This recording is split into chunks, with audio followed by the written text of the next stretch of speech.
Welcome to the Slop Temple. We pray this video helps.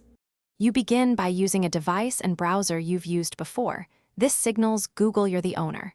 Enter the account email, then provide the last password you remember. If you don't recall exact words, give close variations. Google uses similarity scoring.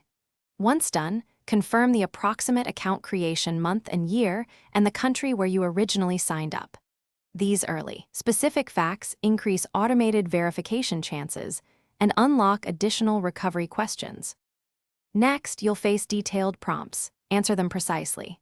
Enter device models, last passwords in sequence, and any full or partial creation date.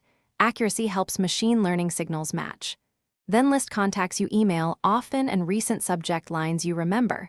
These contextual cues matter. If prompted for verification codes you once saved, try those too. Make sure to use the same IP location or network if possible, since consistent sign-in patterns strongly improve recovery success. Finish by submitting the recovery request and monitor the email you provided on the form.